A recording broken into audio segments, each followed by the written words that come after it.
Money self-sabotage. NLP techniques, 2 steps to become wealthy. We always tend to sabotage our financial success. So why do we do this? It is usually connected with our beliefs that are hidden deep down in our subconscious mind. Whenever we start achieving some financial progress, we do something stupid or something we never used to do, that it will take us away from our right path, and we go right back where we were before our fleeting success, buried in debts or lack of money state of mood. As psychologists say, everything we believe to do in our life is for one of these 2 reasons: either to avoid the pain or gain pleasure. So whenever you find yourself in difficulty in one or more areas of your life, you probably deep down in your heart believe that you don't deserve success. If you have problems with money, most probably you have negative beliefs related to money and have pain in association with it. As neuroscience has proved already, our brain doesn't work logically. It is driven by our emotions of pain or emotions of pleasure that we associate with things. If having an abundance of money is associated with pain, then we will try our best to avoid the pain of having money. Unbeknownst to ourselves, we will make up excuses not to show up to an important meeting, or we can become sick all of a sudden, or start doing silly stuff just to sabotage our way to success. Next thing you know, you are again back to where you were with no financial abundance, even though you were one step away from becoming financially independent and were so close to living your dream life. Money self-sabotage NLP techniques, 2 steps to become wealthy. It happens to most of us. So how can we help fix this problem, the problem of self-sabotage, especially related to money? When we think we don't deserve to be rich or live in abundance, that means we self-sabotage ourselves. As Tony Robbins, Bob Proctor, and many other successful professional motivators suggest, we need to rewire our brains. We need to change the negative neurons in our brain into positive ones. We must replace our core and old negative beliefs with brand new positive beliefs. We have got to learn to believe that making and having an abundance of money is a pleasurable and positive experience. We must link our neuro association about having money to pleasure.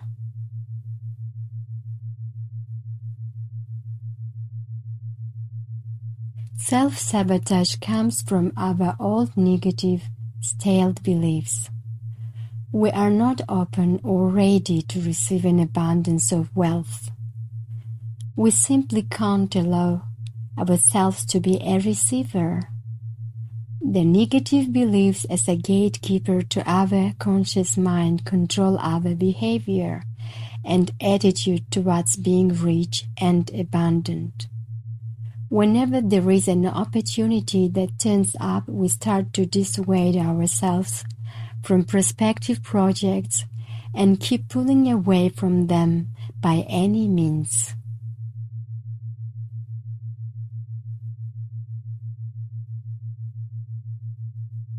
We are afraid to take risks.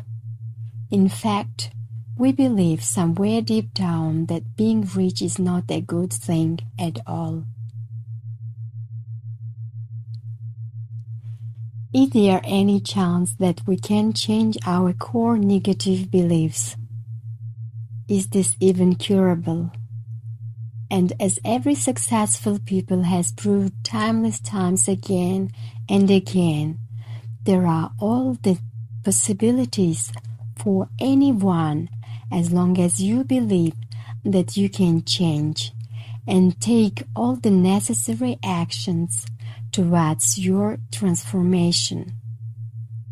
Our mind is like a muscle of an athlete. As you train, it will expand and get better and stronger. We have got to condition our minds and emotions to have an abundance of money and feel comfortable about it. If we practice constantly on growing the positive muscle of our mind, soon enough we will change our core beliefs about money. Keep in mind that repetition is a key to our success. Conditioning happens with the constant repetition over and over and over again until it becomes our second nature and we can be sure that we have changed our core negative beliefs to positive ones. Only then we can stop our financial self-sabotage, and sooner than later we will have financial abundance and become financially independent and happy people we always wanted to be. We will be able to buy anything, anytime, from anywhere.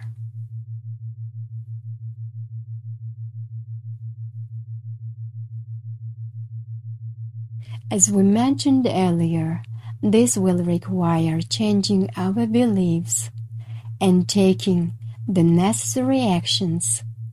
So let's get started. Step number 1. As suggested by NLP practitioners, let's first sit back for a minute and start realizing that we can have anything we want.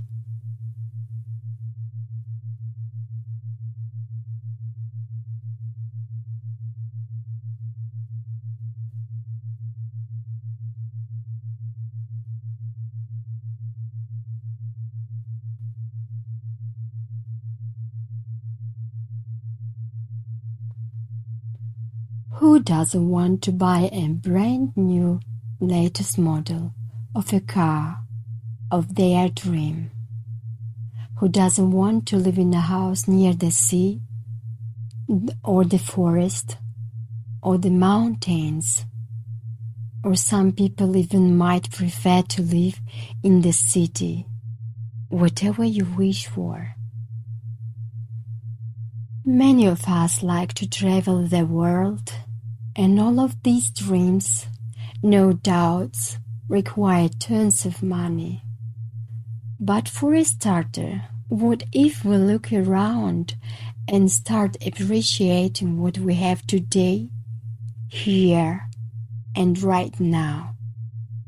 Let's get rid of the lack mentality and see the abundance around us. We want to develop the abundance mentality. There are still a lot of things in abundance around us. Look around and search for them.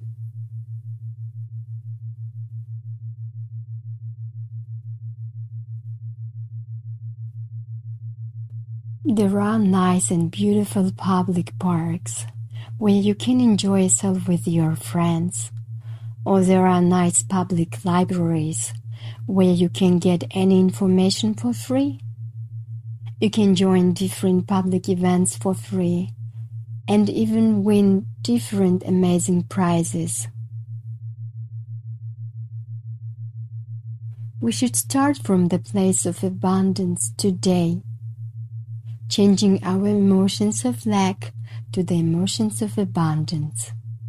We don't need to pay for the breath we take in and out, for sunny or rainy days if you live in a tropical place, or beautiful snow if you live in the north part of the planet. We should learn to enjoy whatever we have now. Abundance mentality is where we should start from. Whatever we hold in the consistency in the back of our mind is going to be reflected in our outer world.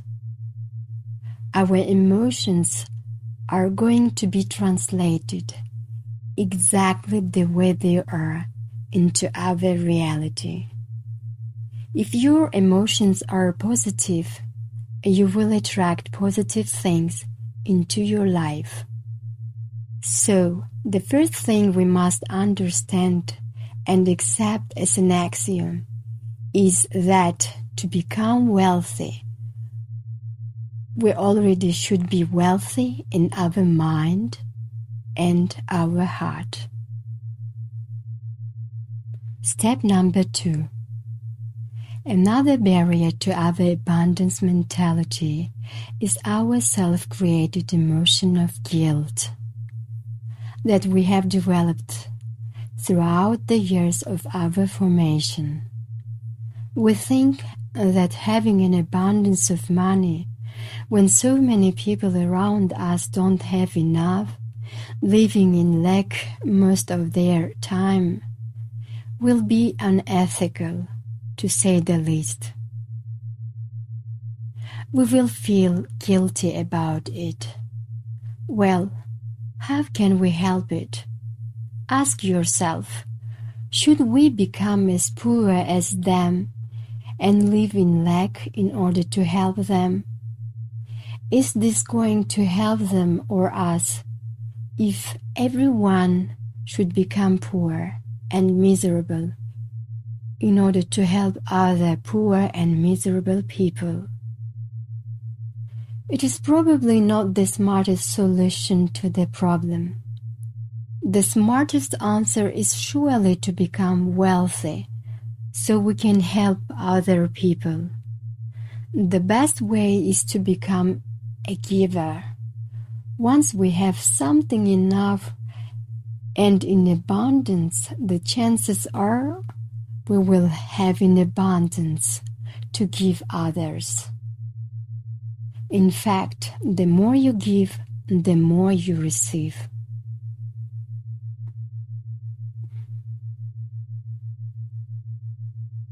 And this wisdom is centuries-old wisdom that is being passed to us by our wise ancestors, and it is still relevant and critical in our modern society. As Tony Robbins says, ask yourself, if you could have more, should you? If you could become a smarter student, or a better parent, a better accountant, or a lawyer, a better husband, or a better wife, should you? Is it right to wish for more and for better? If you could do something to create a greater abundance in your life, then should you? Of course, you should absolutely strive for a better life, so you have more chances to help other people as well. There is no doubt everyone has the right to be financially independent, to be healthy, to be wealthy and happy. And in order to become one, we'll have to take some smart actions to improve our life for the better every single day. We didn't come to live a stagnant and dull life, did we? So why live with the self-created guilt? Instead, we must become the best version of ourselves, take action, and get better at the things we want to master and improve in every area of our life. We should become mentally, spiritually, physically, socially, financially, and emotionally strong in order to live a great life. This is not going to be very difficult or very easy, but it is going to be exciting and challenging. It is going to be a daily practice if you want to see any improvements in your life and in the life of other people you would like to help. Thank you. See you in the next video.